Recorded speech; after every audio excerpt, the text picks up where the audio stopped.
What's up guys, TechLab here. Now as a PC enthusiast, there are two things that I have never done before. The first is overclocking. Yep, I don't actually generally overclock anything. I've never found the need to, and it's not really interested me that much. The second is water cooling, and that's mostly because of the first. I don't actually overclock anything, so I've never really needed to water cool things. It can also be extremely expensive, but that is all about to change because I actually want to give one of them a go, and I've probably picked the most stupid because I'm going to have a go at water cooling things, and I'm going to take you guys along for the ride.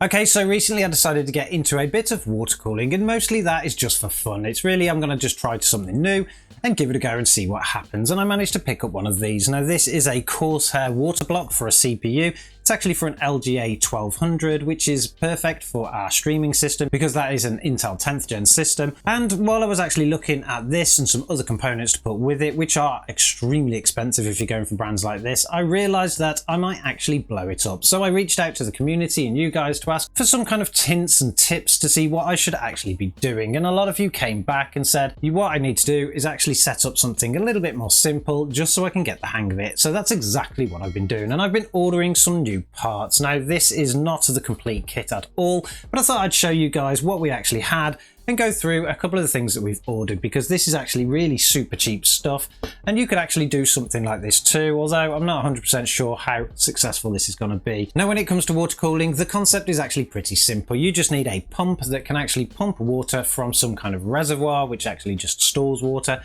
through a pipe system onto a block that actually extracts the heat from the component, and then it recycles through a radiator, dissipating that heat and back into the reservoir. So it should be a complete looped system, and it's often called a custom loop. And the parts that I've actually picked up so far are reasonably cheap, but hopefully they'll give us enough to do a bit of a proof of concept. The first thing in our box here is obviously a water pump, and we've got a bunch of stuff with this. Now this water pump was actually super cheap. I managed to pick this up for around £16, which is not bad at all.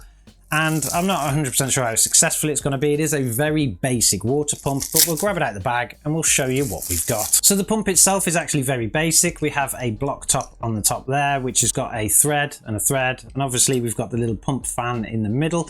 And then we've obviously got the motor on the bottom. Now this is obviously much larger than some of the ones that you'll get out there, particularly with the more expensive brands. If you get something from EK or Corsair, you're generally finding a much smaller units. So obviously you need to compensate for that if you're going to put something inside a case, because you'll need the space to do it when you're using something like this. It does have a bit of a clip on the back, which should mount to some kind of bracket in the system, and then the pump can simply click on. Now, when I actually do a proper custom loop system in something a little bit more expensive than this, I'm probably going to go for a pump slash reservoir combination, and that's purely because of space, and it will actually help me from having potential leaks on things like joins and stuff. Now this pump does have a black wiring, which is cool to see because a lot of the real cheap ones out there didn't. It had the old style wiring.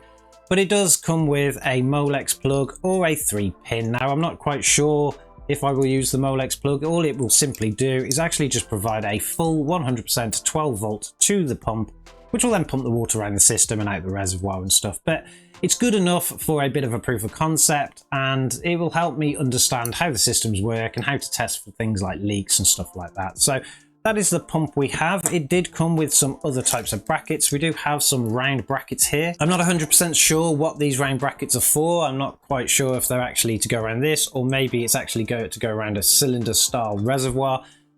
I'm not quite sure why they actually provided them, but I'm going to assume that's what they're for because they won't actually go around this. That will actually mount to something else, but we'll need to order that bracket at some point. And we do actually get 2 of these, plus a bunch of screws and nuts and things like that to just mount them down. Along with those brackets, we also got another bag of screws and nuts. They look exactly the same as what already comes with it, and I assume that they're to actually mount this down to some kind of bracket, but again, we're going to have to order that bracket. So that's actually the pump we've got, and we need something else. The other thing that we've ordered is this. Now inside of here should be a reservoir. It's going to be a very small one because I think for the first proof of concept build that we're going to do, we're going to actually do something a little bit smaller just in case there is any major leaks. We're not going to have too much water on the floor and things like that. So, well, I'll show you what we've got in the box. Now, I was actually hugely surprised at the cost of this, particularly for the quality. It actually came with these 2 brackets. Again, another bag of screws and nuts, and then its own brackets to mount it to the system. I presume I could actually use these ones, all these nice clear ones in here, so it kind of hides them a little bit better in a system. So I've got the option of both. But then we have the reservoir itself. Now the reservoir that I bought is a very small one, as I said before, and I was actually surprised at the quality. I thought when this turned up it was going to be a very thin plastic kind of thing, nice and flexible and stuff like that, but it's actually not. It feels like glass and it feels like metal, even though it's not. It's actually a plastic. But the basic concept is that it will go around that way round in a system. It has a thread on the bottom, which is the standard thread for water cooling systems, and it will simply thread to the pump just like that, and then it kind of resembles what you see out there in systems, but obviously we need some way of actually connecting that.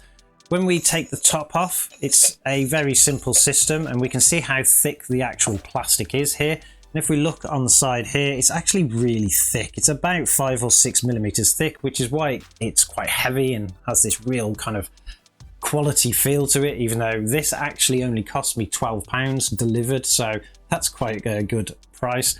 And then in the top we do have 2 threads. Now generally what the 2 threads are for this, and what I believe they're for anyway, is that we have a type of fill port, so we could just put a bung in there, but it gives us a way of filling up our reservoir.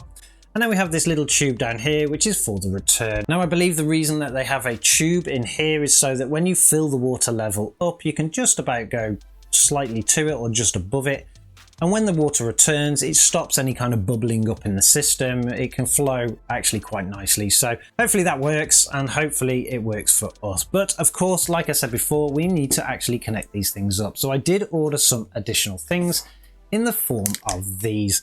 Now these are kind of like male to male connectors really on the standard connections, which is a G1/4 or G quarter kind of threading on them. And if we grab one out, we can see that this is exactly what we've got. Now this was the shortest one that I could actually find. I'm going to assume that they do smaller versions of these, because once you connect these together we're obviously going to have a little bit of a gap. But the principle really is that we're just going to connect this male to male with little rubber rings into the bottom of the reservoir. We'll just use hand tightening, and then the reservoir will screw straight to the top of the pump. Now that should connect them together, but like I say, we are left with a bit of a gap. Now they could probably do something about this, but I think that looks actually pretty cool as it is. There's no RGB lighting on this or anything. It is a very basic system, and that's pretty much the height that we've got. Now you can get these reservoirs in pretty much any size that you want. They can go up to pretty much I've seen them go up to like 45 centimeters, which is pretty big, and you'd probably want something like that in a big system. But this is the little one that we've got, and I think it's going to work perfect for a nice little proof of concept build. It is worth noting that if you are going to go and do something like this, obviously I've just discussed that you can get these things pretty cheap. The pump was £16, the reservoir was £12. You can buy them together for between £25 and £30. Again, I don't 100% know what type of quality this is. Are we going to get any leaks? I really don't know, but that is one of the reasons why we're actually building it outside of the system as a bit of a proof of concept. Now, even though these are pretty cheap, the connections are not as cheap. I actually had to pay about £5 just for 2 of these little male to male. And if you're actually talking about different connections that actually come out for your pipe systems, they can get a little bit expensive, and it doesn't really seem to matter which brand you pick up. So I'm going to have to be careful when ordering those kind of connections to make sure that I actually get the right ones, and to make sure that I only buy just enough. But that is the pump and the reservoir system that I've purchased for our little proof of concept. We do need to actually install this in a system at some point, but I am waiting for other parts to turn up. Now, the parts that should be arriving soon is obviously the pipes, the connections. I'm yet to order a radiator because I need to find which one that I actually want for, depends which case we're going to build this into later. We're obviously not going to be building it into our streaming rig. That is reserved for this one.